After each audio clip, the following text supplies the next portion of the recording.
Hi there, guys. How have you been? Huge apologies for being away for a while. I hope you're here with me. I did not send notifications to people deliberately to see whether YouTube, StreamYard, Facebook will actually notify people and let them know that I'm on. I want to see how effective StreamYard really is and all these apps that we have. Okay, so assuming that there's nobody here yet, because I can see zero eyes on me, I want to say that I really appreciate that you guys have been with me for a while. I miss you guys. The main reason why I am not able to keep the schedule the way I had hoped or imagined would happen is because I'm caring for an elderly person who is actually my mom. Yeah. And she has, as an elderly person, she actually is a dementia patient. And so, what that means is that there are times I really have to be with her.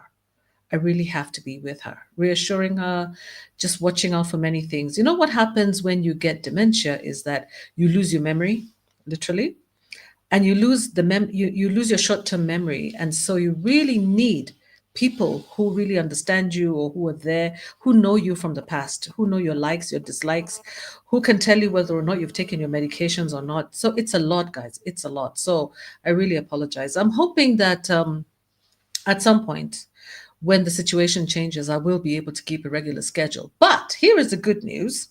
The good news is that I decided to do recorded videos. Okay, where I'm not able to come, while we're not able, Susan and I, to come on live, we do recorded videos so that at least, you still keep in touch. And I can say that you guys have been there for me. And I really appreciate it. I can see a lot of participation in the recorded videos. But also, I also know that YouTube tends to promote recorded videos more than live sessions. The live sessions are for us to interact and engage. Now, Susan is in the background, and she's on here. I just gave her a couple of minutes notice, poor Susan. But Susan has been my friend for a long time, and so she knows, my situation, and she's just one of those people who, you wish for as a friend because you know your friends when you're in a hard place. And you guys who have been with me here, and I'll mention you by name, Fia. Fia, you've been here, diehard friend of mine for years, Sally, Jane, all of you guys who've been here, and the new ones, Grace, and all the ones in the UK, the US, and all the people who have been just there. I really appreciate it. And in Kenya too, So, guys, let's go. Oh, yes, I won't forget my sister-in-law. Yeah, she too, Juliet. I thank you guys all. I love you all and thank you for being there. So let's encourage other people, invite people to the live show, let them come and participate. And whenever you see us, you see us. Yeah. Okay, so let me discuss the topic today. I'm so out of touch, you see how difficult it is for me to get into, the spirit. Yeah, so the topic of today is, are the effects of loneliness and isolation more dangerous than smoking? Are they? Let's get Susan on board. Are they, Susan? Hi. Hello, how are you? Long time no. Huh? I tell you uh, what, I am fighting. I am fighting for my life, literally. I'm enjoying uh, life. Let's just put it this way. I'm fighting for normalcy, which is what carers do.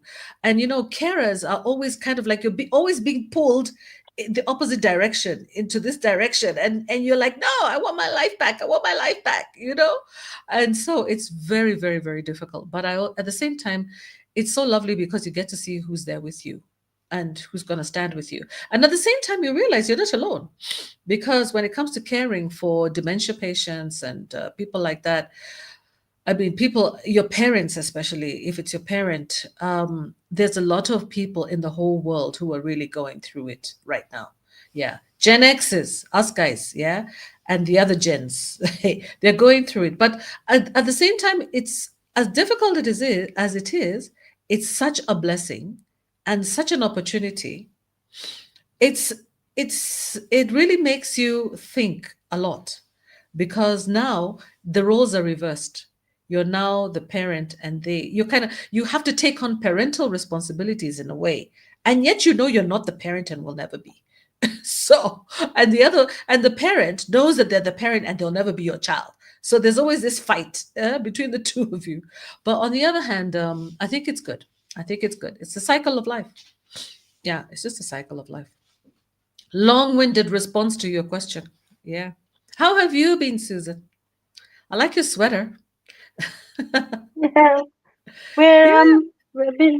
been well, and yeah, I'm happy to.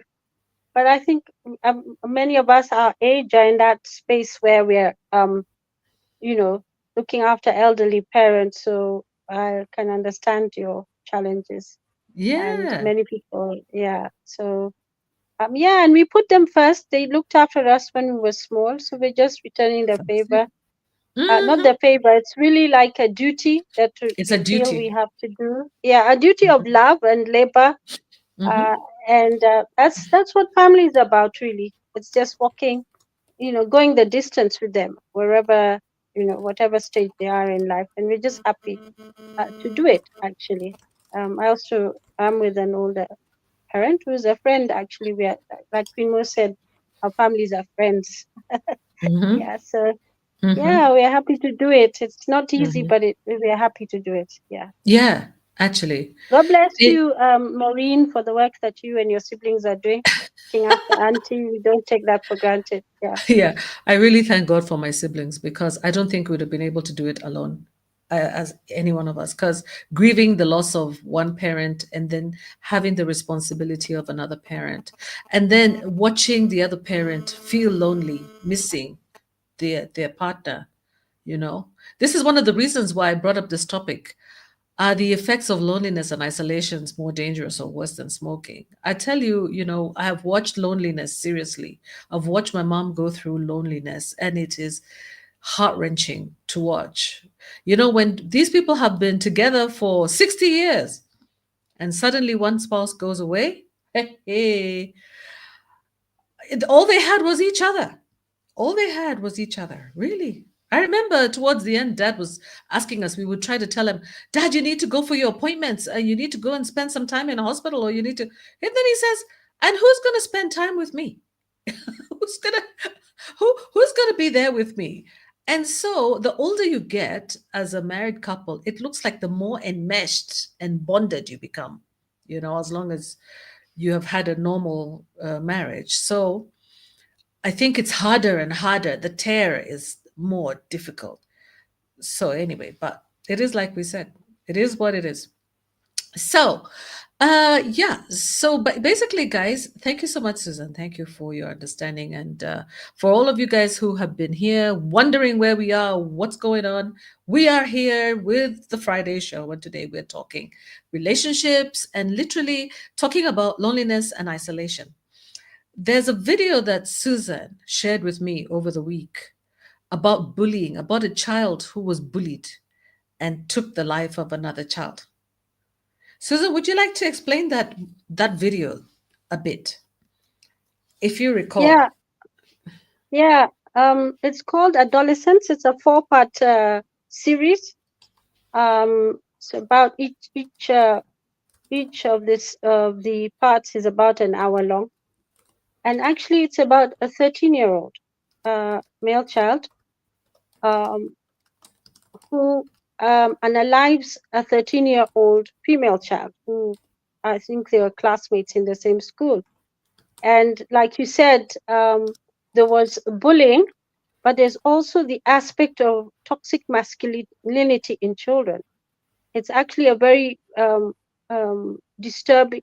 It's the reality today, and it's really difficult to watch. But it's definitely worth a watch for parents, for teachers. We all need to watch it. It's called Adolescence.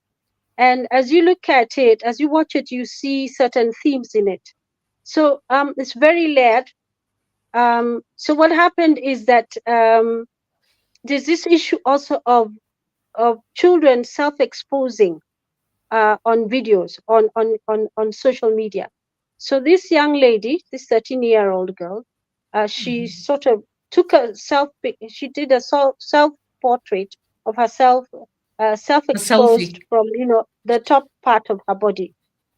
And then Mm. she sent it to this a fellow student who she admired or she liked. And this young man shared the video with people widely. So this young lady was brought under some sort of ridicule. So enter this young man now, who's the lead.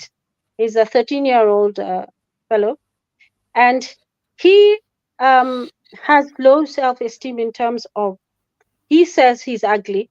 He doesn't have a high, he doesn't regard himself as handsome or attractive to the opposite sex. And so he thinks he's ugly. So because of the vitriol that was being spewed against this 13-year-old girl, in his mind, he saw that they were at the same level. He considered himself not to be handsome enough to attract a female. So he goes for this, he decides to approach this young lady, this 13-year-old girl, and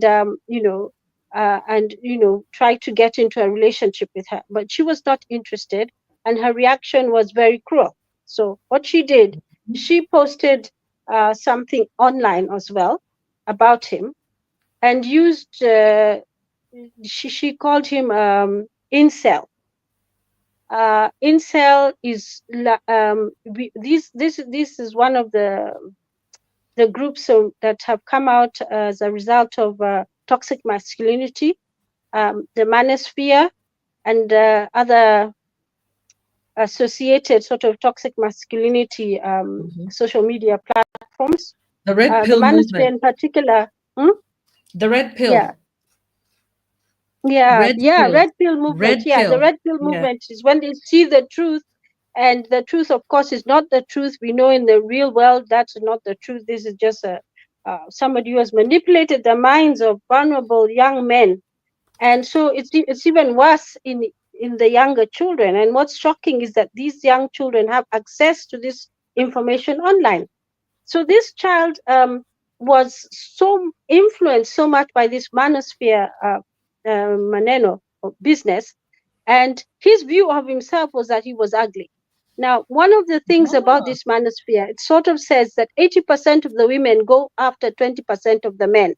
In other words, he has categorized the men and said that women are only attracted to these 20%. So the rest of you, the 80% of you, you are not worth the attention of women, which I was discussing with my eldest daughter, and she was saying that it is so insidious and so highly manipulative.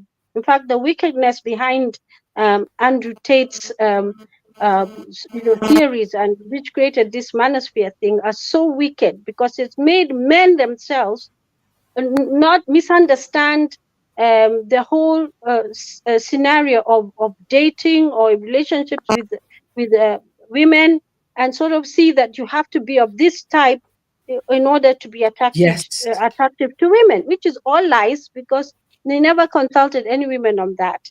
And it would, in fact, even when you look at it statistically, it's not true. So this young man found himself not to be attractive. So he goes after this girl who's been vilified on social media. So she reacts really badly towards him and insults him. And she uses this coded language, and she talks about the incel, and then there's some emojis there. So unless you're a person of that age, you will really get it wrong, which is what the detectives who are doing the detectives who are on that case, they got it wrong. So what happened is, so this guy, she vilified him online and sort of said that he was an incel, which means involuntary celibate. Now, mind you, I'm talking about 13-year-old children, right? God. 13-year-old children. How can a 13-year-old be involuntary celibate? Okay. Okay. My goodness. Yeah, so we are evolving, We are still evolving as a species. So she rejected him, and after she rejected him, it was all over. She called him these names and stuff like that. And He stalked her literally on the night that he killed her. He stalked her. You know, he was captured online on what you call it, CCTV cameras following her. The other shocking thing about it, at least for me, was these are 13-year-olds and they're walking about outside, you know, on the streets at 9:15, 10 p.m. You know, 13-year-olds. So he's followed her and he stabbed her 7 times with a kitchen knife. And then he goes home. So, of course, the police, when they were called on the case, they checked the CCTV, they tracked the person who was following her down, and they went to the house. And they sort of treated him like a violent criminal. So they broke into the house, caused a lot of mayhem, and he was arrested and, you know, taken in. The dad and the mom and the dad and a sister. He had a mom, dad, and sister. They were in shock. They did not know what was happening. So it's really a story about how toxic masculinity really impacted and took control of this young man's life. And he got into contact with it online. And so it shows that toxic masculinity sort of emphasizes all these macho-ness, you know, macho-ness that behaviors in males, which can be very sort of doesn't make women, we find it, maybe many women don't find it attractive when men behave in that sort of, like, we could call it Stone Age behavior, you know. Not very, you know what I'm saying, sort of male stereotype, strong, macho, powerful, you know, that sort of thing. You women are this way and we are like this, and we are the ones who are, you know, just all this toxic masculinity, if I can put it that way. I think you get the picture of the type of character they are loading, you know, in today's world, the type of male character they are loading in today's world. So he adopted that character quite well. And in fact, we see it coming out when he's being interviewed by a female psychologist. And he, you know, he denigrates her. He's very sort of tries to humiliate her, tries to create fear in her. You know, he scares her. Actually, she has to leave the room and she comes back again and he tries to intimidate her again. And this is a 13-year-old who's trying to intimidate a mature adult female, you know.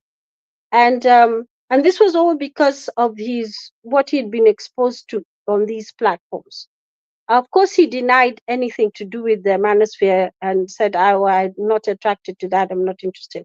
But some of his behaviors really pointed to it. One of them was that at the age of 13, he was actually he was following like female adults, you know, female adults, and those are the type of women and that he was following, who have like their adult content social media platforms. And this is a 13-year-old who was following that. And so this lady asked him some really interesting questions.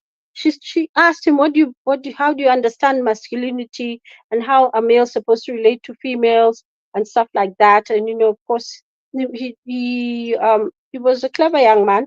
He tried to, you know, to play mind games with her, but eventually, you know, it would come out in his speech and the way he responded to the issues.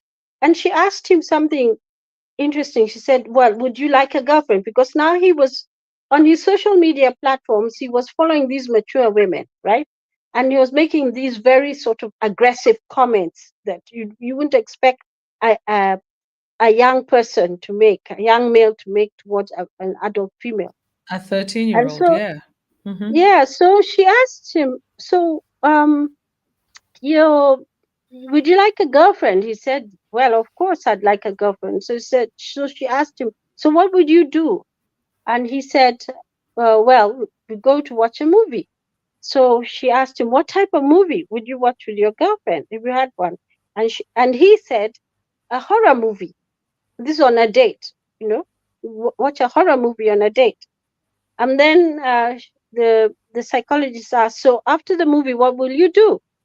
Will you go home or what will you do?" And he said, "Well, we won't go home straight away." Then she asked, Mm-hmm. "So what will you do?" Then he said, "Well, you know, some some petting. And so the degree, what was even more alarming was the degree of the petting. You know, it was heavy petting that he would, he'd want to engage with. Mm-hmm. Um, you know, our generation talks about heavy petting. Mm-hmm.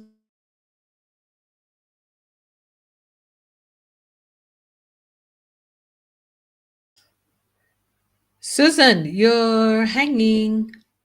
I hope you come back. Well, Susan was explaining this movie called Adolescence that she recommended that I watch. She sent it to me earlier, but I thought it had something to do with loneliness and isolation. I believe the young man felt after watching a lot of the Red Pill and all this. I think he felt that he was different, that he was never going to have a chance. But anyway, as Susan, I think I'm going to have to remove Susan from the stage and see whether she can come back. Meanwhile, I want to invite all of you guys who are in the comment section. Welcome, welcome, welcome, welcome, Louis. Um, welcome, Fia. So, Fia, the reason why you decided to come is because I mentioned your name. Yeah, hi, Fia. Welcome.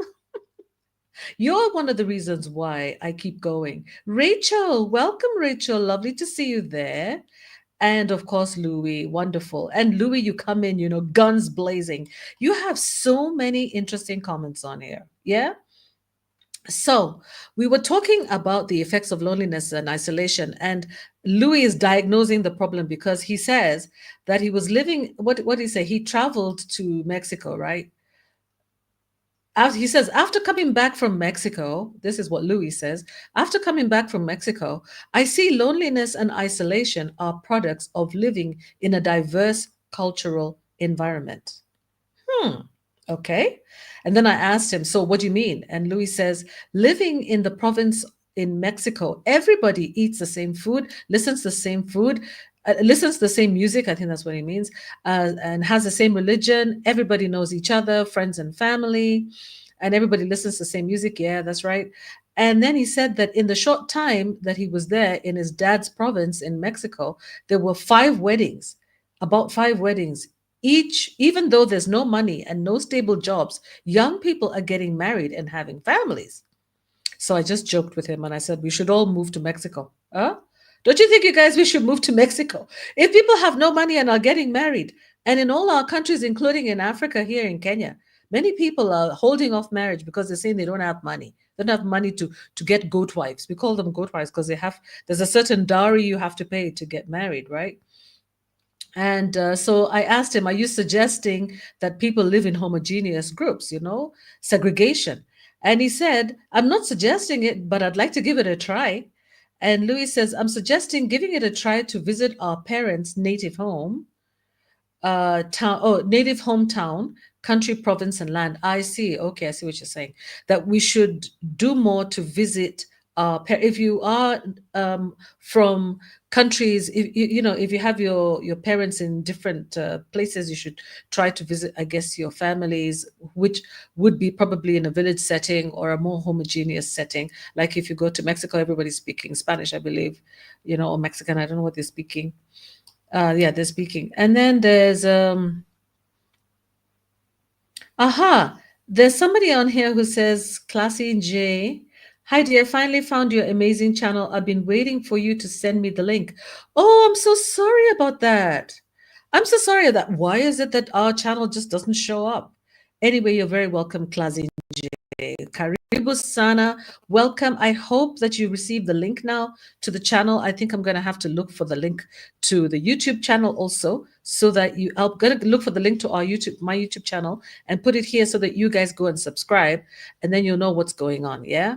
Because sometimes I do have some recorded videos, but I'll allow Susan to complete. So, but Louis, before we continue, let me first of all bring Susan back. Hi, Susan. I hope you heard everything I was saying here, Susan. Meanwhile, in the back, did you hear what I was saying? No, sorry. Oh, you didn't hear Yeah. anything. Oh, okay. I was Yeah. welcoming everybody. Yeah, I was welcoming people to the platform because we have quite a few people. We have Fia there, we have Louis there, we have Classine J, I don't know whether I'm even pronouncing it correctly. And we have Rachel there, and we have others who are also watching us, and we can see them. Welcome into the live stream. And apparently, it looks like Klasin J is saying that she's having, like, she's found our channel and she's been waiting for me to send the link. I'm like, oh my goodness, that's really the job of YouTube, to actually send the link, or StreamYard. And if they're not sending links, they need to tell us why not. We should go there and hold a protest. Since nowadays everybody holds protests, and then after holding protests, they go running to the leaders, and ask for handouts. Anyway, that's off the subject. Louis, what Louis is saying, I think he has a point in a way. He has a point in a way, but I want Susan to complete what she was saying, because she was describing this 4-part series called Adolescence and the toxic masculinity. But I wanted to talk about it in light of the subject of loneliness and isolation. And is it a dangerous thing? And why is it that some people feel that being lonely and being isolated is normal and should be encouraged and it's okay? But there are other people for whom that reality is not theirs, and that's not what they want. They want to feel that that connection, just like Louis is saying. Go ahead, Susan. Yeah, I guess in this particular show there is some element of loneliness, because when you look at the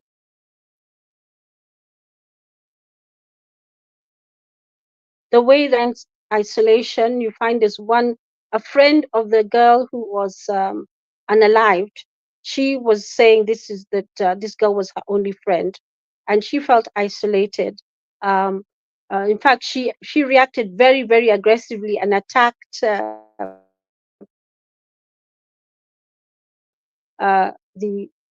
boy who unalived the girl's friend. One of them, she attacked him in assembly, and and she was really angry, and the teachers, even the police were not able to interview her. But perhaps one of the drivers is that sense of isolation, that sense of loneliness. But inevitably, how you respond to what you're seeing, and even what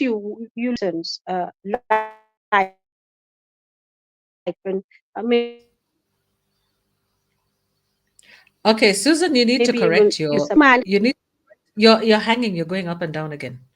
Imagine. Okay. You need to get rid of Can that you hear me? provider Can of you hear me yours. now? I could hear you. We can hear you, but you're stalling, going in and stalling and going in and stalling. So annoying, isn't it? Your internet provider, those Can people, they need to be dealt with nicely. now? Can you hear me? Yeah, okay.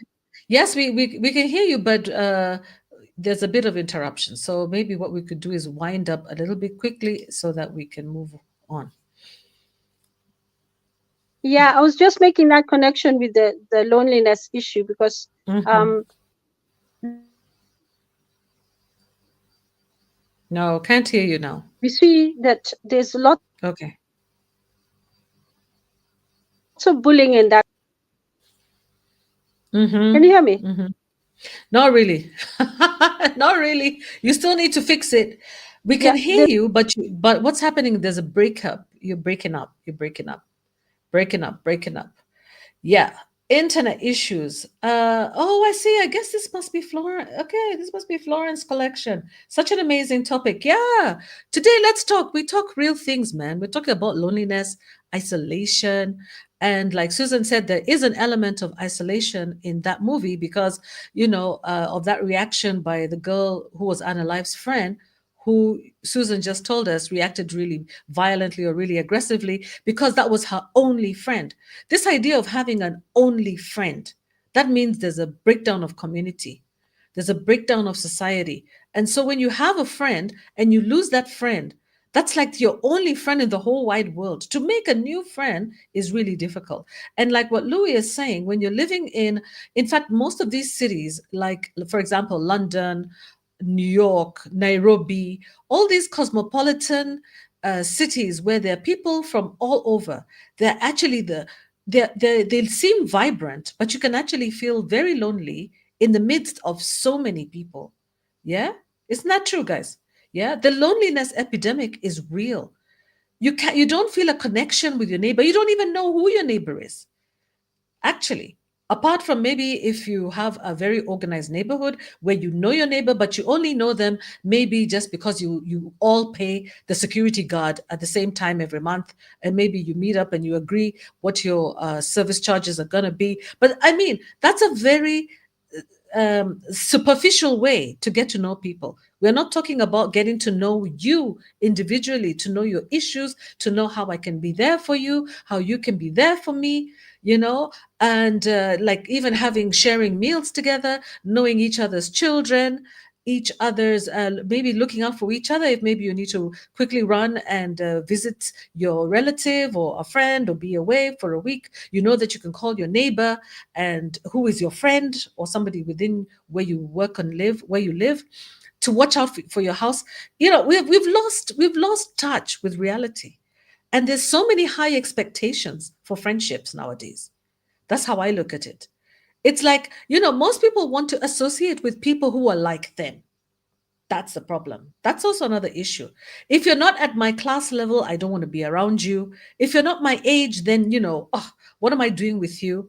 If you are if you are this religion, you are a very strong Christian. What am I doing with you who doesn't even go to church, who doesn't even know read the Bible, who doesn't believe, If you're not a believer, then you can never be my friend. And this is how we actually create this isolation ourselves. We create that isolation because we put so many boundaries around us, and we say, no, no, no, no, I cannot associate with this type of person, I cannot associate with that person. Or you feel inferior, or you feel superior, or you just feel like you don't even want to be bothered. Just, let me not get too close. Like, this is what happens like in UK. If you go and sit next to somebody in a train or in a, and you're using the same train to work every single day, you're bound to meet people who are going the same direction every single day too, right?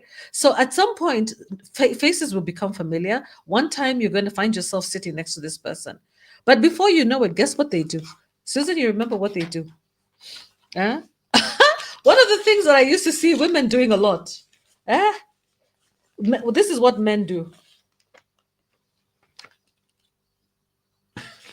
And that is the end of your discussion. The other thing that they do is this. Let me just take this thing and pretend that I'm filling in a crossword puzzle. They're so busy filling in a crossword puzzle, and they will not look up, especially women. Yeah? Susan, you want to say something about that? You look like you're just about to burst to say something. But it's true. You lived in the UK and you went to school in the UK. So you remember. You go in a train and there's a man. You just say, hi, how are you? He looks at you like this and he goes,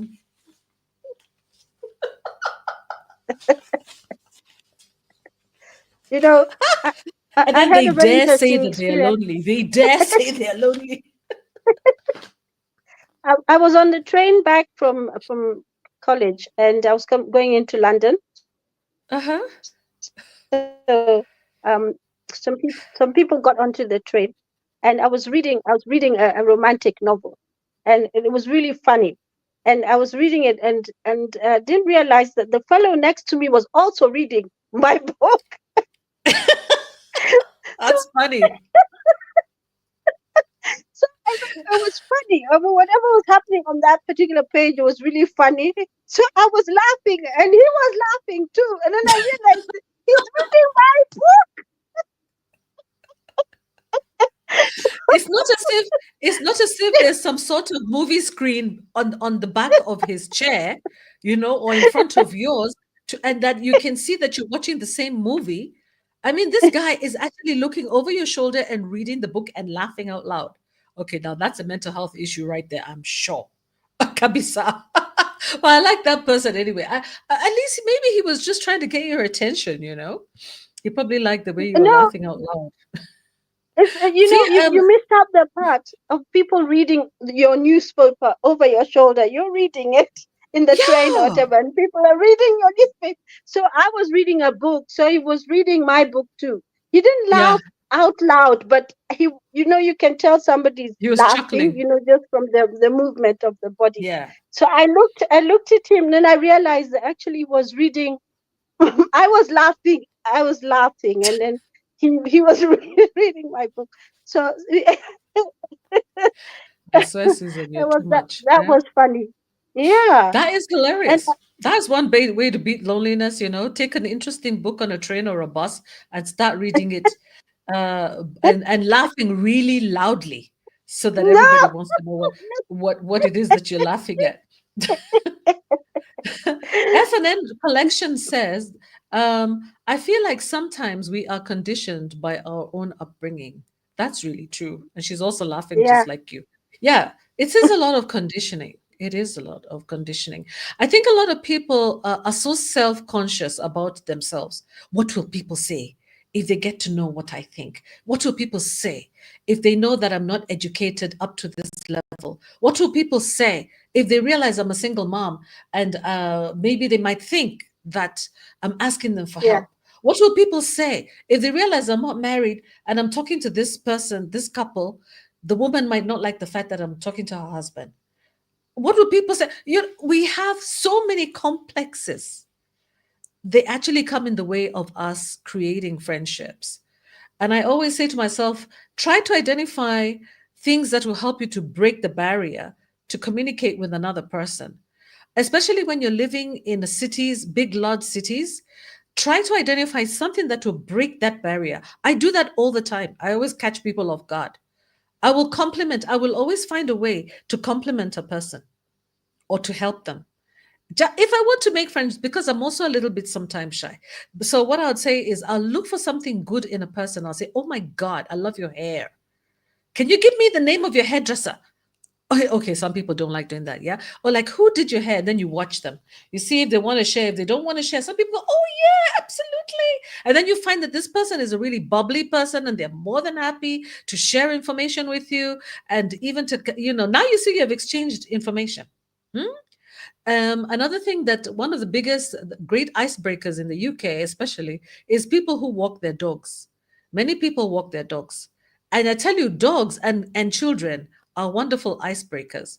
So you can always, make a comment to the person who is walking their dog and say, "Oh my God, he's such a curious little dog. He's such a cute little dog. He's wow, look at that dog. He's got such a shiny coat. He's so beautiful." Say something nice, and the person will smile, and you'll see that the kind of person they're actually open to interaction. Another thing is also because you see, one of the problems is that you cannot really talk yourself out of loneliness. Loneliness is not something that you can actually have an intellectual conversation about by yourself there and think that you're going to come up with an introduction, main body character, conclusion, and lessons learned. Yeah. And have actually solved your problem. Hapo hapo. It's not going to happen. You can't intellectualize these things. Yeah. Interacting with community, interacting with people, getting out of your loneliness bubble requires work. It requires you to actually make that very first step, which can be very intimidating. And you know what happened during the 2020 COVID period, when they introduced lockdowns, and then we were locked down in our homes for like weeks, went on into months. People kind of got used to that. Initially, many people were really traumatized. Eventually, people were comfortable. And after that, they were even feeling uncomfortable to come out of their shell. You become like those lost sheep, yeah, that when the pen is open, you're still staring at it and wondering whether you should go and wondering what does that mean? The gate has been opened, but you're not going. You're still staying there. You're just immobilized.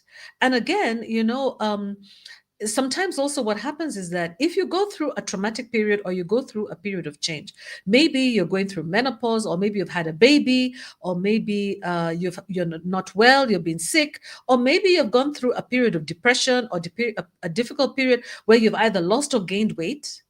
it becomes really difficult to actually get out of your skin and go out again and meet people. Because, especially when you come from a society like the African societies here, where people make it their business to comment all about you and say, oh my God, the way you've gained so much weight. Oh my goodness. It's like the world is coming to an end because you gained weight.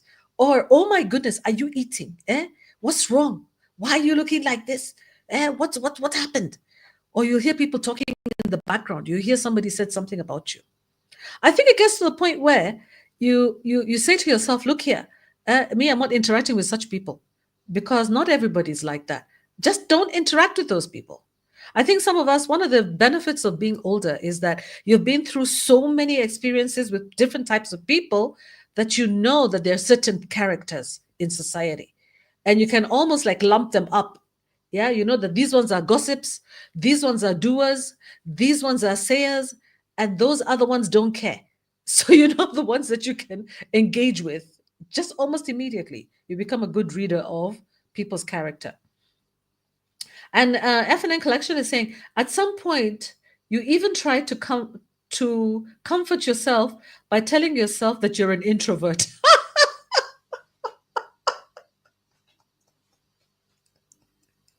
Woo, guy! I like that. Louis is saying people report feeling lonely in their marriages. Aha, that is true. Marriage can be very, very lonely. Not just because of a period of being separated, like physically, but you can be in a marriage, married to somebody, and you're not communicating. For some reason, the communication has broken down, or you guys are not on the same page. And yes, it is one of the worst experiences. I think it's better to be a single parent or single than to be married and lonely. But you also need to know that in marriage, there will always come a time where you feel lonely. Why? Because people grow. There's a time where people actually um, end up kind of like becoming different. As we get older, we're aging and we're growing. Yeah. So we change. What happens is that you find that this person, because they're living with you every single day, they may be taking time to reflect, or they decided that they're going to go and start hanging out with their friends more because they just found a new group of friends who are very fun and more interesting than you. So they go off and they go and play golf. Instead of sitting around with you and taking you to a movie or taking you for your walk, they tell you, oh, no, I'm going to meet up with the boys. I'm going to the club. I'm going to go have a drink with so and so. Or, I met this guy, we're going to talk business. We're talking business at the club. Same thing with the girls. The ladies decide, oh, you know what? I'm now a very strong believer in whatever and whatever. And I'm now part of this women's group. And we have meetings 3 times a month, or even 4 times a month, like every weekend. We have a meeting every single weekend with the women, and we have this merry-go-round, and we have to be there. And I am now the chairperson. In fact, I've got a treasury position, and I have to be there. The time that you're supposed to be spending, the little time that you have to spend with your spouse, you decide to go spend it with those women. Or you decide to even do something charitable. You can even be doing something nice, but then you can also deny your spouse your time.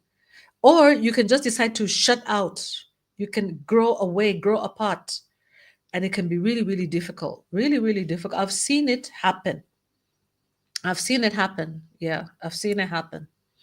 Yeah. You just have to, I think the way to get out of that is hopefully the person who is behaving that way eventually realizes what they're doing and comes back to their senses. Yeah. Or if they don't do that, then in that case, you just have to separate. What are you going to do? You're going to sit there lonely in your marriage, or you just stay in your marriage anyway, and you find other friends. You decide that your marriage is not the place that you actually find comfort or friendliness, and you find other friends. And that happens a lot in very many marriages. Some people, you don't even know that they're even married at all. You don't even know who their spouse is, never seen them. Yeah, ever. Because they don't Yeah. spend time together. I remember I went out once. I used to go out to this thing called Mogidi in Kenya. Eh? In fact, a place called Maxland. For those Kenyans who are on here. Yeah. I used to go to those Mogidi. I met this lady, and she asked if she could join our table. And I was just me and my cousin at that point. Yeah. And she asked if Mogidi is actually like a dancing, where we have this one man guitar. And this lady just walked up to our table, me and my cousin and female cousin. And she says, can I join you guys? A lady. I guess she saw two ladies and she thought, let's come. We said, yeah, sure, join us. Yeah.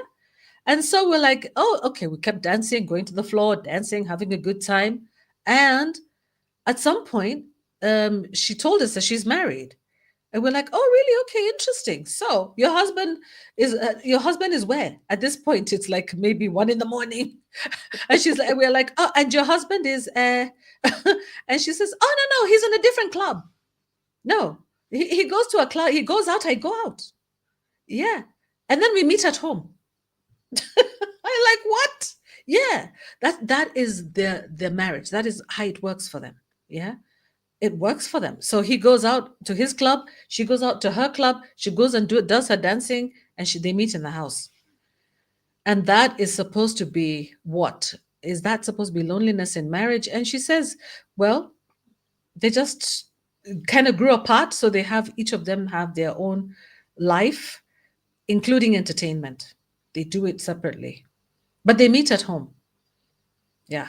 So I guess for the sake of the children, they're together. What do you guys think about all of this? I think I'm becoming a monologue over here. This is very bad. Huh? Go on, Susan. Yeah.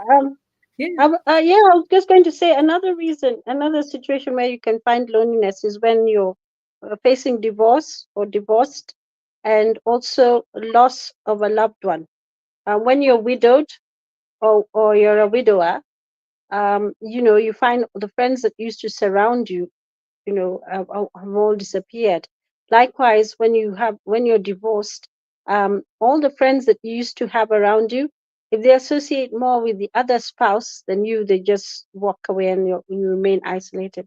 I've heard many stories of people trying to, they have to forge new friendships after divorce because, people don't want anything to do with them. Maybe they associate more with the other spouse than you, and so it becomes very, very isolating.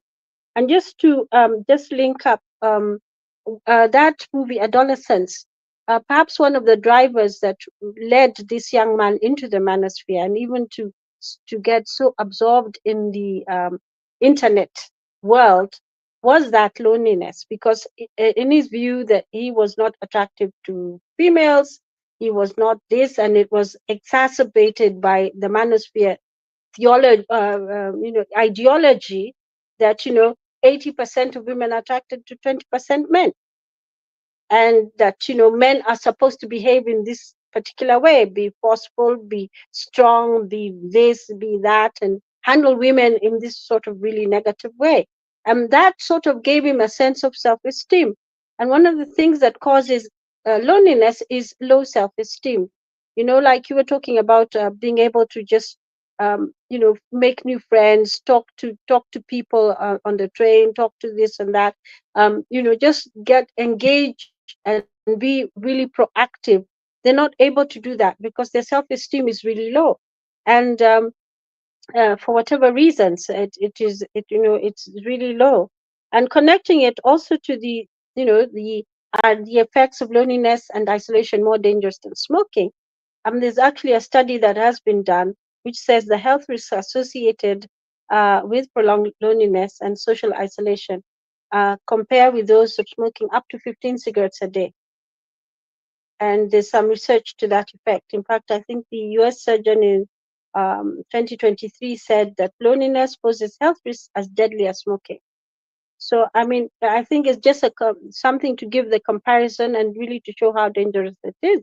And it's something that should be addressed seriously, because it puts, it's that dangerous to somebody who's experiencing it.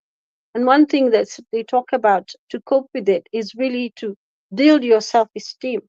I'm not sure how, like you said, there's no paragraph 1, paragraph 2, body, conclusion sort of thing. It's something that takes a lot of work, a lot of drive, actually a lot of support from people who have noticed that you tend to self-isolate, or something like that. Whatever it is that's making you feel that you don't want to engage with a larger group of people, perhaps that you were engaging with in the past, but now you don't feel able to do it. Um, you know, was that, for instance, that young man, um, even, in that story, Adolescence, he denied it completely that he had killed the girl. But in the UK, they have this thing called appropriate adult. So he chose as the appropriate adult his father. And the police had to show, the detectives had to show the evidence that they had that he'd done it. And they showed him stalking the girl, through the CCTV. And they showed him knifing. And the father saw that video. He saw that video. And the father, and then, because he was so shocked, the father was so shocked to see that his own child would do something like that. So the issue that came up was that, and this is now later on in the documentary, he's talking to his wife. This young man's father is talking to his mother, and they're trying to understand what was happening. And they said, well, he just used to come home and walk straight into his room and spend hours and hours and hours on the computer. The mother would wake up and see his light on at 1 o'clock. And so some of the things that we need to do as parents is to really recognize and identify, or not just parents, aunties, anybody who's looking after, aunties, uncles, looking after younger people, or even an older person who's spending just too much time on the internet.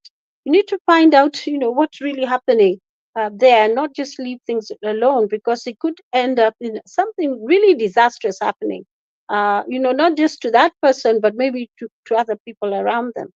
So the parents then reflected, and so we didn't really question him. In fact, the father said, isn't that how all the young people behave these days, that they spend so much time on the computer? And it's a real wake-up call to parents that we need to check our children's behavior.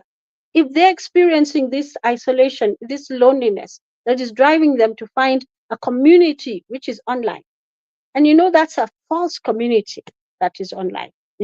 It's not likely to be a community that is going to help that child, particularly when they have that issue with low self-esteem and stuff like that. They're not going to look for a community that's going to help them in a positive way, help them to develop, teach them how to nurture the connections they have, strengthen relationship with family members first, and maybe that one person you talk to in school, and then the circle will grow gradually. That sort of guidance. That they're even now, even even tips on how to make friends. I mean, it's become like that. Our society has become like that, where people don't know how to make friends because we are so isolated. We can just sit and watch TV the whole day. We can sit and watch, go online the whole day, spend the whole weekend online. So, and not even watching the right things. Like, for instance, this young man was watching, he's friends with adult women, and he was only 13 years old and making really, really aggressive statements to them. Eventually, he admitted that he did kill the girl. I mean, he said he was going to change his plea to guilty. So loneliness is actually quite a serious thing. It can lead to premature death, heart disease, and other health problems. Mm-hmm. So really, it's something that we need to treat like it's something that we need to treat seriously. We need to watch out for one another and make sure that that we are our brother's keeper. Mm-hmm. Yeah. Very interesting, Susan. FNN Collection says sometimes sickness can also make friends isolate themselves from you because they think you're going to be a burden to them. That's really sad. That's very sad. Very, very, very sad. Because when your friend is not well, isn't that the time that you really should be checking on them? If you can, you really, isn't that the time?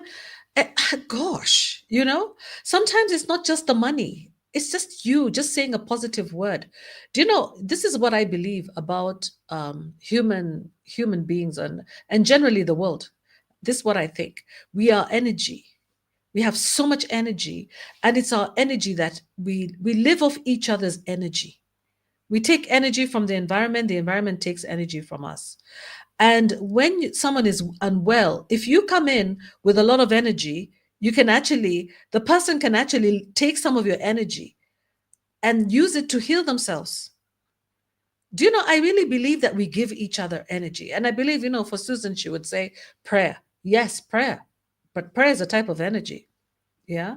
It conveys an energy, a type of energy. And I really believe that when you're really well, this is the reason why we have some people who are what I call energy vampires. They take your energy from you because energy is real. It's absolutely real. It really is. If somebody is really bubbly or really healthy mentally, really stable mentally, and you spend time with them, you find yourself becoming stable like them. Yeah, you start to see and the same thing, if you're around somebody who's very depressed and miserable all the time and sad and looking at things negatively, it weighs on your spirit, it takes from you. So it's so important that even if you're unwell, that you look for your friends. And if you can't find your friends, again, another thing, when I was much younger, I used to have, most of my friends were 10 years older or more. I would have a friend. I started looking at my whole list of friends, and all of them were 10 years older than me. When in my 20s, my friends were in their 30s. When I was in my 30s, my friends were in their 40s. Yeah. And I think it's because they had so much wisdom and time, I think, they I don't know, I Except loved me, to draw down from their energy. Hmm? Yeah. except So I was me. drawing I'm the not energy, 10 and they years were also older taking than my you. energy too. And I was growing old. It's true, Susan. Protesting, I'm not 10 years older. Hey, yeah. Me and my best friends were in their 30s. All my friends are 10 years older than me, actually. Most of them, much older. I don't know why. I really don't know why. It was weird. Yeah, which is weird, really weird. I don't understand. It's just, I think, especially female friends. I'm talking about women friends. Yeah, my women friends. Sorry, let me stop coughing.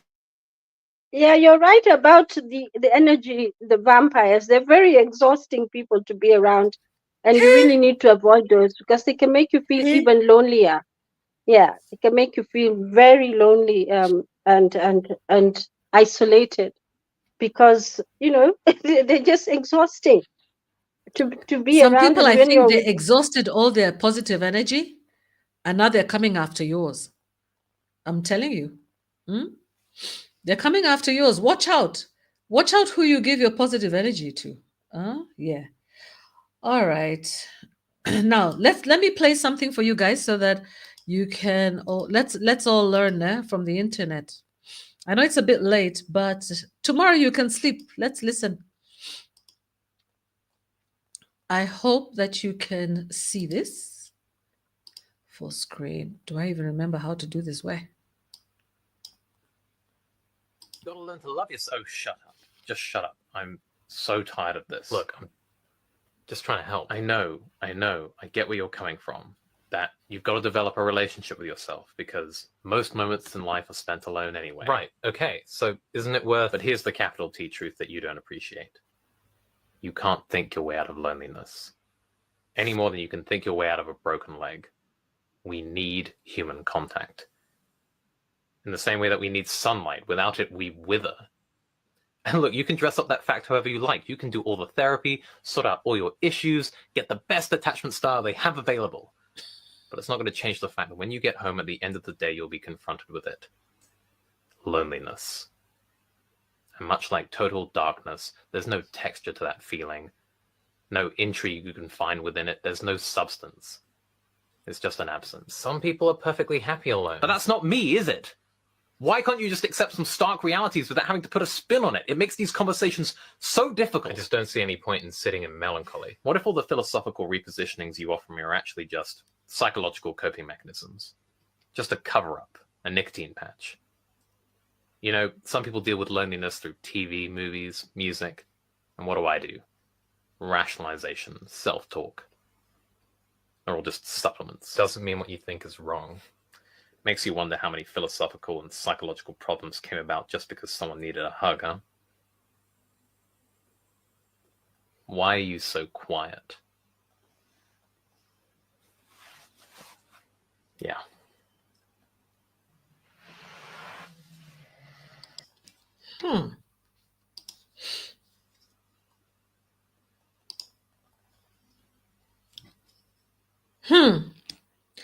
I just love that. Did you guys actually listen? Did you hear what he said? Dressing up facts. Yeah, covering things up.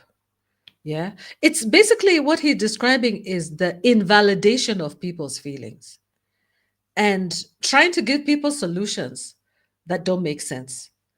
He's said it that it's not for him. It's not for him that it's okay to be alone. That's not him. That's not what he was looking for. Yeah. He just needed a hug. He just needs human contact. And I remember in my first psychology classes, like in the US when I was in school, I remember listening to an experiment that was done on a poor monkey where the monkey was isolated, completely isolated, kept in solitary confinement. Do you know it died? Yeah. Those people who are playing around with loneliness, do you know that it can kill? You think that you can stay in your house by yourself and be okay. Hey, sorry, pole sana. Pole sana. No, it's not going to happen. Yeah. Loneliness can kill and does kill. And that's the reason why it's actually used as a sort of torture mechanism. It's torturous to live alone. And this is why we have to watch out for the elderly. If you see the elderly are alone, guys, this is why I love my friend. If you guys watch the video that I did, when was this? I think I posted it today or yesterday. I don't remember. The one which has a very colorful blanket that was done, crocheted by a group of elderly women. It's actually my friend Jane's children's. It's like a children's home, kind of like a children's rescue center, where she decided to start a group therapy for the elderly, twice a week. So she gives them something to do. And one of the things they do, believe it or not, as old as they are, they jump on a trampoline for exercise. You cannot believe these people. The other day, I'm even going to post the video. I still have to edit it and put it up. There's one of the elderly people in his 70s or 80s who can run faster than me. They had a relay race and he had to balance a spoon and he was running from one corner to the next. I tell you, Susan, I don't know how I didn't invite you. You would have loved this because I know how you love anything to do with sports. Yeah. But one of the things is that those elderly people now come, they're allowed to come anytime. Now, when they discover this place, they come by themselves. They just call each other and they just appear at the gate. And she says, open the door, just let them in. They found a place to hang out together. It's such an important thing. Elderly people, they feel so lonely. That loneliness is actually torture. So don't actually wish for it because it just might happen. They say, be careful what you wish for because it just might happen, right? So loneliness is nothing to be proud about. I didn't say aloneness. Everybody needs a bit of alone time, but it has to be limited. Even in that Bible, I know it says somewhere, even for married couples, it tells married couples, if you're going to be separate for a while, but come back together again, before the torture of being separated, leads you to do something that you didn't expect to be doing. Yeah. So I know I've completely paraphrased the Bible. I don't look for that verse. It's not in there. But the general theme is something like that. Yeah. So the idea is that being separate is only seasonal. It's a season. Don't expect that that's going to be now your lifestyle. It won't. These people are lying. Just like FNL Collection said further up here, that people are cheating themselves that they're introverts. You say that you're an introvert, and that's the reason why. I just found that comment fantastic. I love that comment. So funny. It's true. I said to myself, I thought introverts were very few. All of a sudden, they look like they're the majority of the population. Everybody, a self-proclaimed introvert. But if you're a real, true introvert, what the heck are you doing on social media? Majority, and not just on social media, but even interacting with people. Your behavior is not introverted. It's very extrovert. Yeah, your behavior is what tells me whether you're an introvert or not. An introvert will never be found dead writing a message on social media to be read by everybody, unless they stop being an introvert at that point. But all these introverts are having not just writing messages, but having discussions and fights and and warmongering and they call themselves introverts. I said, these people, hawajui kizungu. So it's very correct. FNN collection, you're right. These are self-professed introverts, and they're not really introverts. Susan, you can say something before I play again, or I agree with you. I think it's not like you said. What are you doing on social media, writing comments and stories, and and you're saying you're an introvert? Unlikely. and I bashing think it's people an and issue of bashing people. Yeah, low self-esteem. It's about low self-esteem. I think it's something that means you need to really work on your self-esteem, yeah. It's which is denial. not It's easy. But complete. Yeah, yeah. Mm. yeah. Okay, so let me play one more, guys. Let me play another one. Hold on. Listen to this one here. What he does with his loneliness, talking about the elderly. I found this one. I thought it was quite interesting. Let me make it up, put it on full screen. Friend in your loneliness. Become your best friend in your loneliness. And when you can be at peace and you're comfortable in your quietude with yourself, you know the loneliness will be driven away. But you have to make peace with your heart, with yourself. You are the best friend you have. You can always trust yourself. When you rely on other people to do that for you, you will often be disappointed. So become comfortable in your own skin. You are your own best friend. Your loneliness is only an indication that you're working on yourself. You have feelings, and they are true and good and honorable feelings. It's just an indication of the state you are in. And it's self-imposed. You can change that by your attitude towards this loneliness that you feel. No, it's not permanent. Nothing is permanent.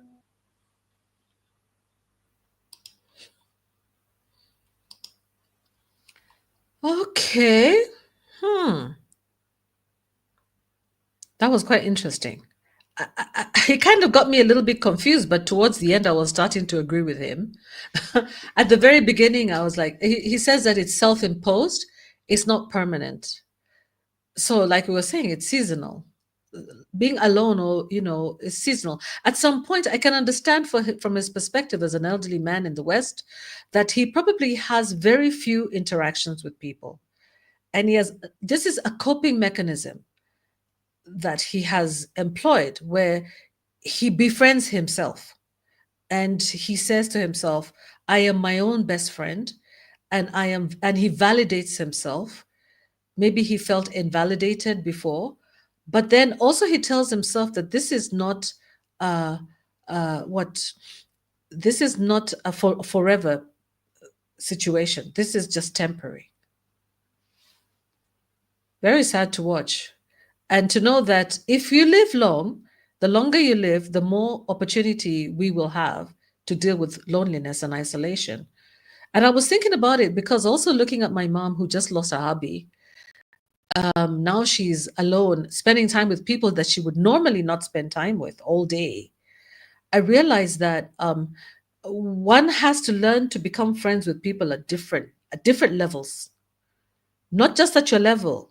Even economically, you need to be friends with people who don't have money, people who I mean real friends. I'm not talking about using them as workers, and I'm talking about friendship, real friendship.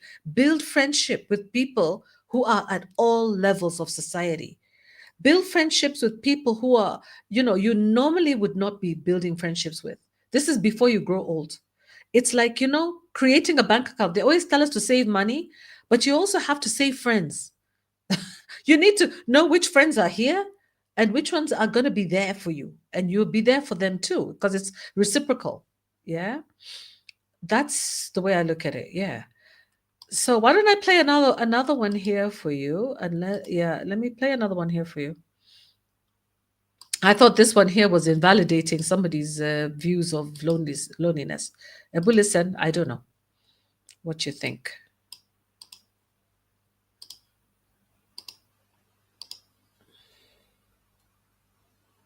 And loneliness is a part of the journey, and you need to embrace it and just be used to it. it's a form in its own, because there are people who say, I'm feeling lonely and I feel that I'm just alone and things are not working out. Now, one thing I like to tell you about being alone is that whenever you find yourself you're alone, it means it is your season of growth. It is your season of getting away from a certain group of people to another deal of people. And many people, they come to me and ask me, Keith, I'm feeling so lonely. I feel I have nobody around me. I feel that it is just me and God, and what can I do? But I always tell them one thing: you have to embrace loneliness. Silence is the language of God. And if you don't understand this language, then you'll always be asking yourself, why is it that I'm alone? God wants you to be alone with Him. And He wants you to be in this kind of state so that you can hear Him more. The time that you're silent, time that you're alone, then that's the time that you discuss with your mind the most, because God is the consciousness, God is the mind, God is the thought inside you, and He wants to speak to you. So embrace being alone at some point, because it is at that point of solitude when you form great ideas, great things, and all the best of the best ideas and all the best of the best companies and talents, they were all discovered and formed in a point of silence. I don't think there's any wealthy person who doesn't have a story. Every successful person out there has a story. They will always tell you how they felt lonely at some point. And they will tell you that you have to embrace it. It's part of life. And you don't have to be afraid. You don't have to worry so much and tell yourself, what if this one doesn't work out? What if this one works out? Because whether it works out or it doesn't work out is the essence of life. Nothing is perfect in this world. So you have to embrace it the way it comes, and accept to be lonely at some point, to be alone, to reminisce and to think. And if you're there and you're feeling that, hey, my life is just so lonely, I feel I'm alone and I just need to find a way of how I can fix up my life and just be me, and you need someone to talk to, then here I am. Talk to me on my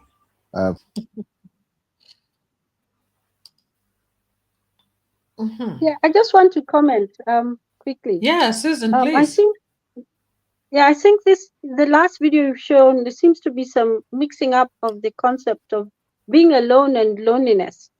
Because, I've just checked here, the concepts are not the same.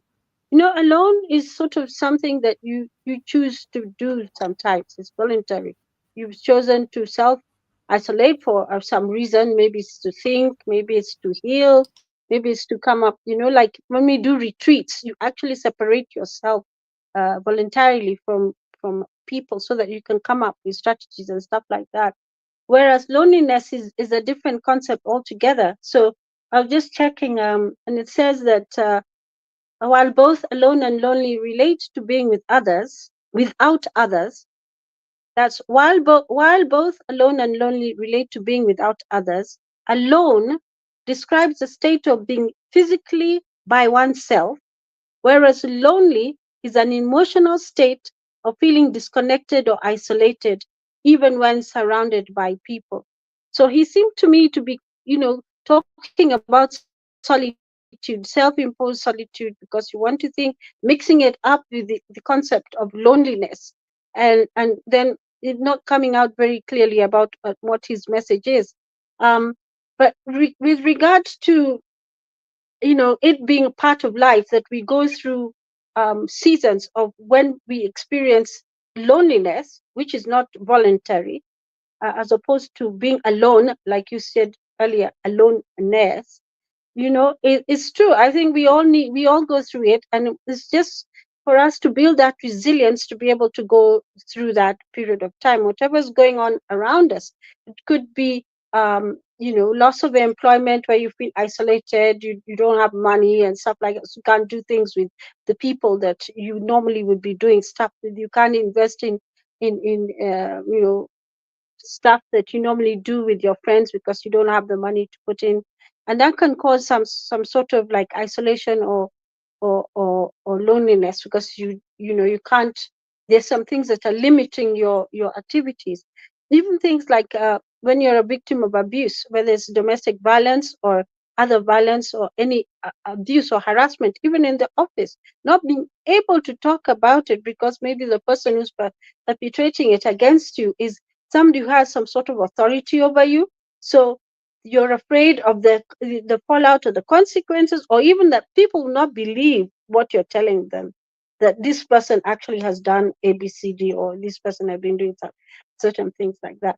So we do go through phases of it, and I think as human beings, our coping strategies and how we deal with it is what is really, really important. And the idea really is to try to, that's the loneliness, not aloneness. Aloneness is deliberate, yeah, but loneliness is when you have to really try to nurture your connections. Like Queen Mo said, that she goes looking for her friends, and she's encouraging us to make that effort, really to reach out to that one person, people that you normally have relationships to, talk to them on the phone so that you don't feel so isolated. Queen was actually really good at that, reaching out to people and talking to them on the phone, and even looking for them, and also looking for activities to do with others so that you can make Thank you. friends. You can, Mhm. yeah, you're really good at that. Yeah, I don't. find I activities can't deal to with do. loneliness. I'm sorry. I can't deal with isolation. No. Hey, I'm so, I can't deal with it. Just can't. Yeah. Yeah, I don't can know. even give. I just love interacting with people. And I think my dad was the same. If you notice, he used to look for Yeah, people. Mm, yeah. You'd yeah. ask really, really. He'd ask questions that showed he was really concerned. He was really interested in your answer. You can Yeah. have conversations with people and they're not really interested in your answer. Yeah, my dad even knew the birthdays of some of his cousins, and he would send them presents. And I only got to know this much later. He never told us. He knew the birthdays of his cousins, and he would send them presents. Wow. You know, this is a guy who used to really care about people and go to visit people of all ages, and he had friends of all ages. And that was the same with my grandma. My grandma made friends with people, with us, the young kids, with the elderly, with the young ones, with everybody. And that's the way it's supposed to be, I think, in society. For those of us who don't like loneliness, we don't even understand it. In fact, loneliness can happen. Yes, it can happen. The time that I feel that I can say that I was most lonely, or that then it's not just once. The seasons when I feel very lonely is when maybe I have a very different perspective over an issue. Yeah. Or maybe I want to go a certain direction in business and nobody else wants to come along with me. Yeah. So I feel that loneliness in that season when I'm trying to create something that nobody else understands and nobody wants to support. That can feel very, very isolating. In other, again, it can also be in politics. If you have a political opinion and nobody else is sharing it, or another time, another season when I was very young in my 20s, when I had to go and relocate from Kenya to the US to go to school. That was a very, very, very, very isolating and very lonely experience. What Louis is talking about, international students go through a lot. They call them international students, but I tell you, these students are lonely and isolated because they've been pulled out of the communities that they knew.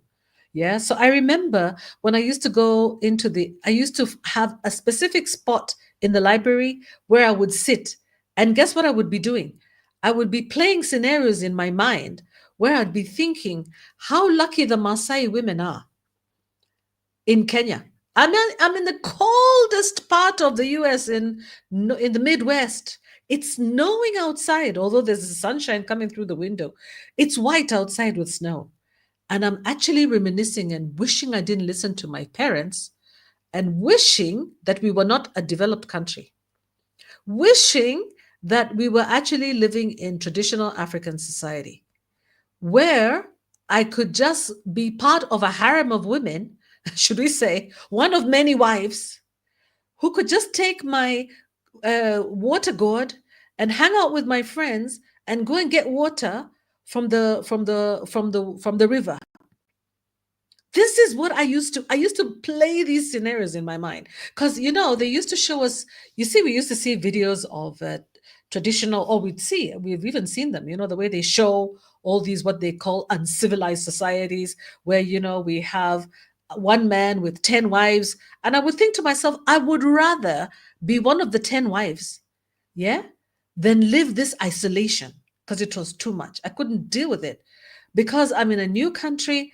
I don't know how to make friends. They're looking at me funny. I look unique, especially in those days. There were very few African students. Especially if you go to a mostly white state.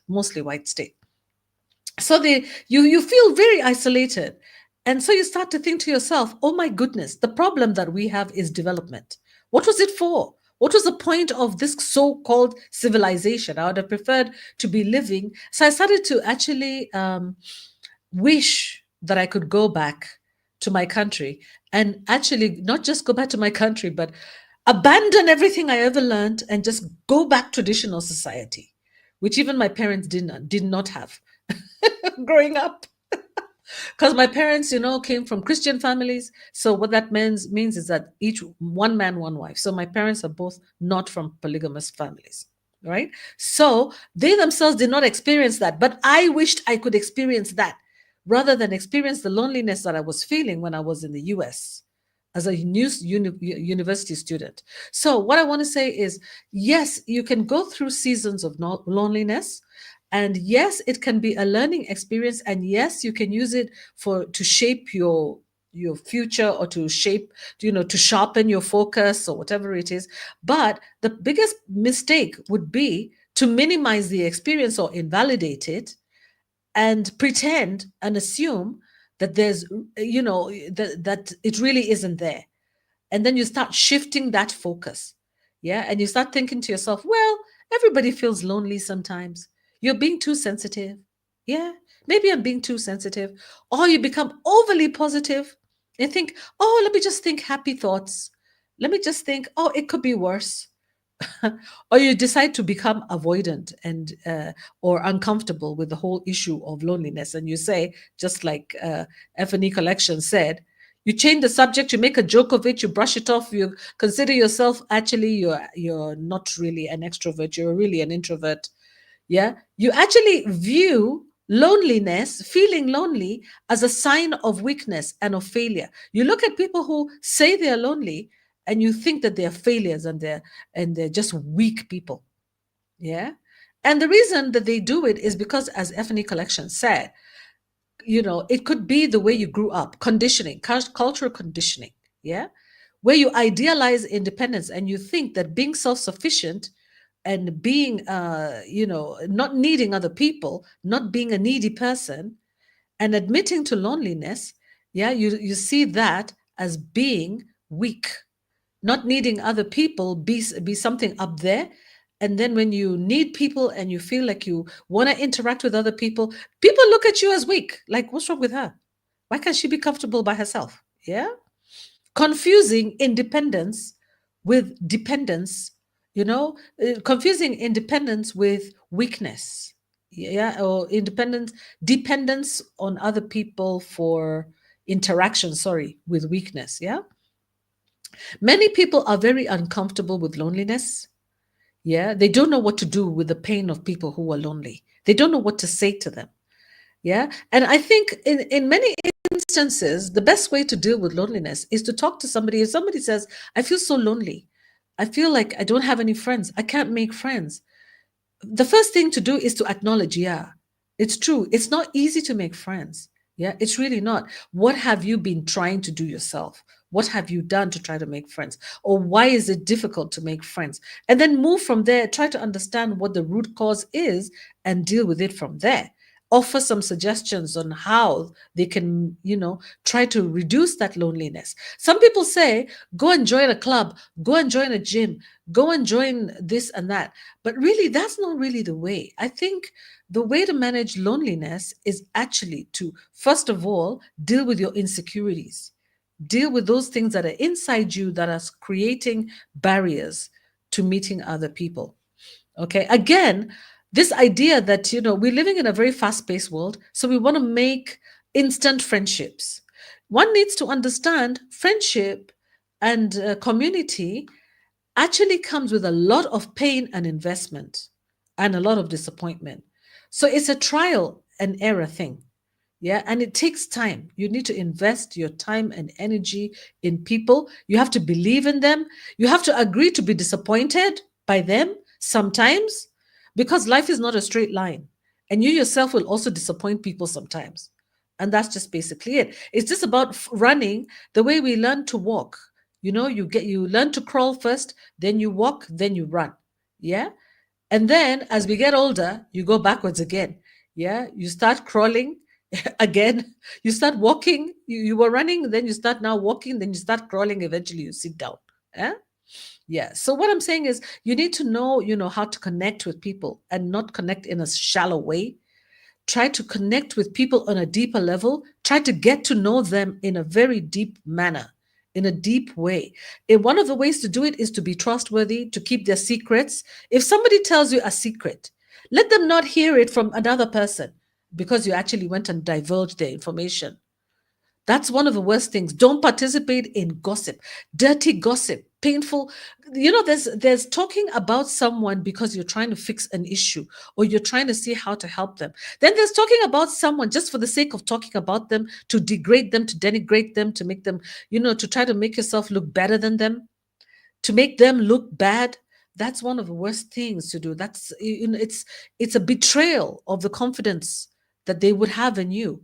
And as a friend, you have to be the person who actually uplifts your friend. You should be the person. I remember my son, if I ever asked him one question about his friend, he would first of all want to know why I want to know. The way he defends his friends, I'm like, yeah, okay, why do you want to know? I'm like, it's just an innocent question, child, But no, he is super defensive of his friends. And so his friends have got such strong trust in him and a lot of respect. Yeah. And so this thing of loneliness, you can't go also into looking for a boyfriend or a girlfriend because you're feeling lonely. No, you have to be a whole person getting into a relationship. Yeah, because this is one of the reasons why there's so many breakups and divorces as well, because you have people who are so broken who have gone into relationships hoping that will be a quick fix to their loneliness, yet they never learned how to create a community or a friendship. And also, again, just like Louis was saying there, sometimes the fact that we have these multicultural environments that we're living in, that can also lead to you feeling lonely because somebody didn't think properly before they started inviting people from so many places and started breaking up families and breaking up societies and communities. So what you have to do then is find those people who understand the value of friendship, community, and join them. Like, for example, what I do, like when I'm in the UK, is when there are events such as Christmas, Halloween, I try to engage and I try to get the children to engage as much as possible. Of course, if there are religious holidays that you don't agree with, then okay, that's okay, But I feel that as long as it's harmless, as long as you can teach your children how, the boundaries, allow them to get involved. There's some parents who close their children behind gates, lock those gates and not allow them to interact with children in the neighborhood. They don't allow children into their homes and they don't allow their children out of their homes. This is torture. This is wrong. This is like solitary confinement, equal to solitary confinement. And you are creating a mental health problem in the future for those kids. You need to teach them how to make friends and to keep them. Yes. So I think on that note, it's actually getting late. Susan, you want to say the last few words before we wind up? Guys, we're closing up. You can see that you're also closing, you're dozing off and going to sleep. Stay with us for 5 more minutes. We'll soon be closing. Yeah, I just wanted to make a link between you talked about looking for a girlfriend or boyfriend to address loneliness. That's a no-no. And in fact, Yeah. in adolescence, we can see that factor playing out because this young man went to this 13-year-old, approached this other 13-year-old looking for a girlfriend. Obviously, there was some sexual overtones in it. That's a discussion for another day, that Mm-hmm. 13-year-olds would be so sexually aware. Oh, yeah. But the fact that he was You know looking that for in Kenya, loneliness. they assume that you're sexually active from the age of 10, these NGOs, and they start giving children, especially girls, they give them birth control from the age of 10.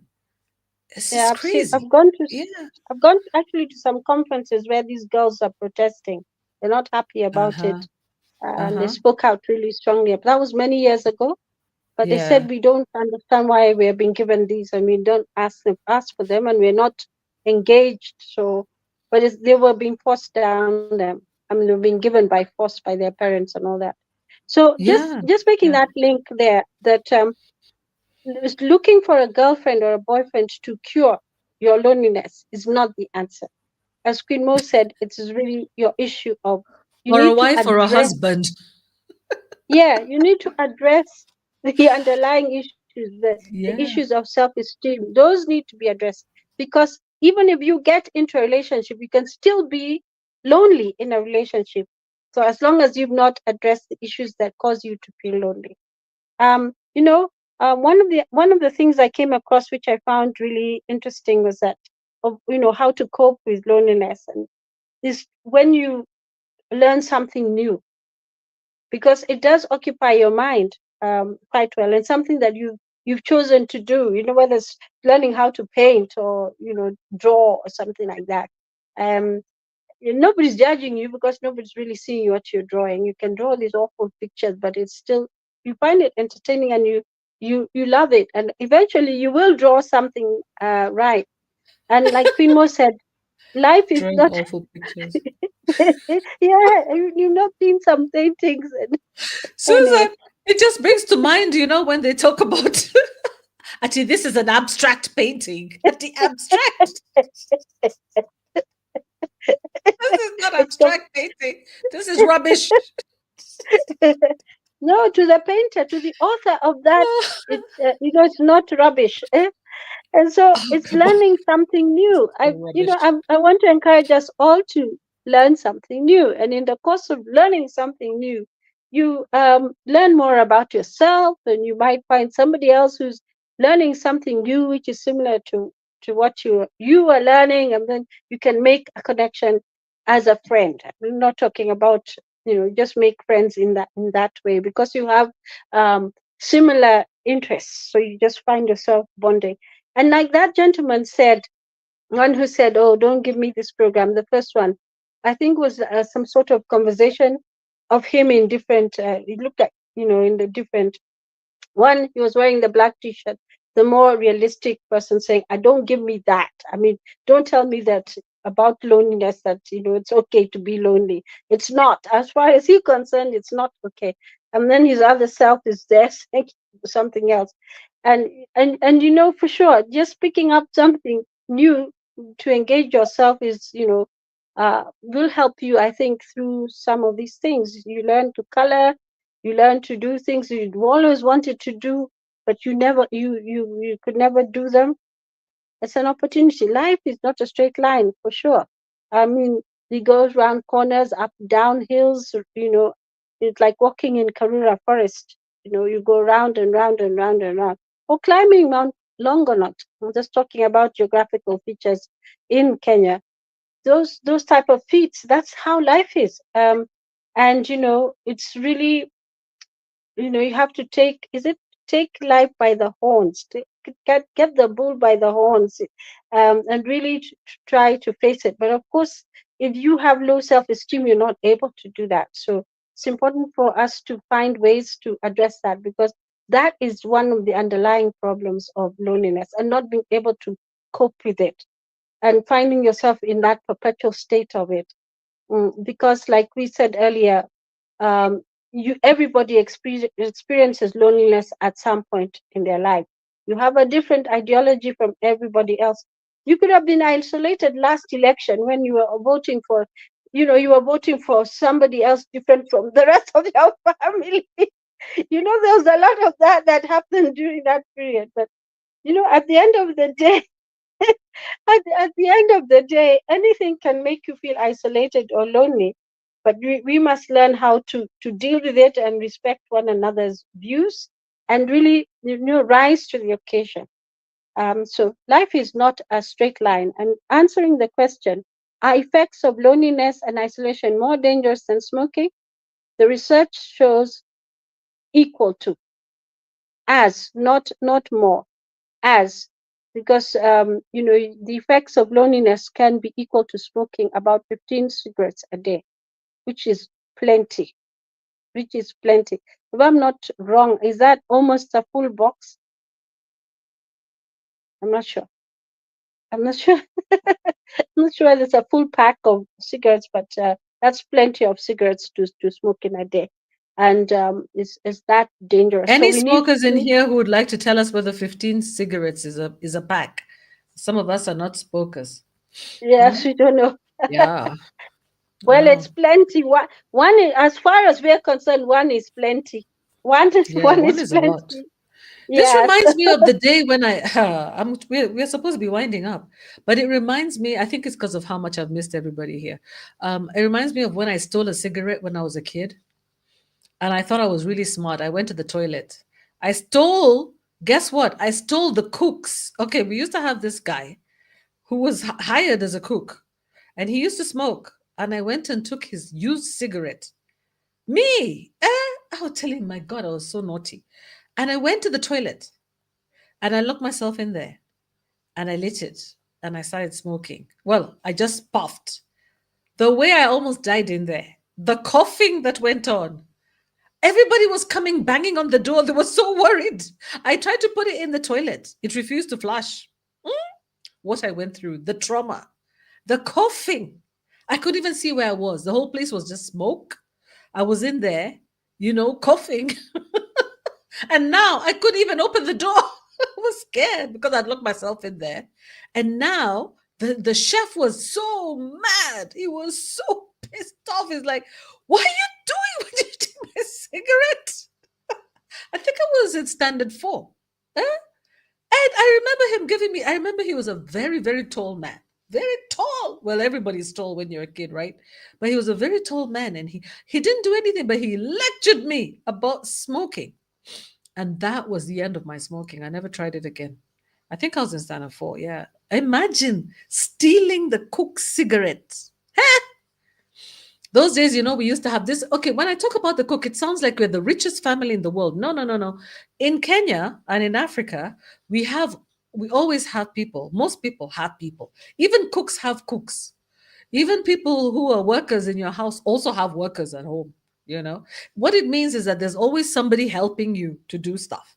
And that's the advantage of being in this beautiful continent of Africa, that you don't have to do all the cooking and all the cleaning and all the dishes and all the washing and disciplining of kids and doing their homework. There's always somebody else to help you. And those are the things that also help to kill your loneliness. And in fact, I used to kill loneliness that way, because I've always had, people, the people who work in our home have always been my friends. Yeah, even the ones I employ, they're still my friends. So it really helps us to ride loneliness. It really is good for on both sides. And, it's a win-win situation, because they have a job and I have time to do my work, which is great. My other work anyway. Yeah. But Susan, yeah, go ahead. Oh, you're done. Yeah, I'm done. Yeah. You're done now. Okay, that's good. Fabulous. Yeah. So everybody, thank you so much. I was actually looking for the. Oh my God! No. Oops. No. I was actually looking to see where I could find the link to my channel. I don't know why I can't find it for some reason. It's probably too late for me to think, but it's African Queen Mo Cardiff. I'm just going to write it here. African Queen Mo Cardiff. And if all goes to plan, I should be going back to Cardiff pretty soon, guys. Yeah. So if I go back, I'll be doing more vlogs in Cardiff. Let me know what you want what you want to see. Okay, out there. Cardiff is the capital of Wales. Wales is one of the countries of the United Kingdom, and I'll be going to join my family. I'm looking forward to that. So pray for me because it's not going to be easy to leave mom. And this is personal. I'm telling you guys because you're my family, you're my friends, you're like Susan said, I like to reach out to you and force you to be my family because I'm not going to be isolated in Cardiff under any circumstances as long as you're here. Yeah. So I fear isolation and loneliness.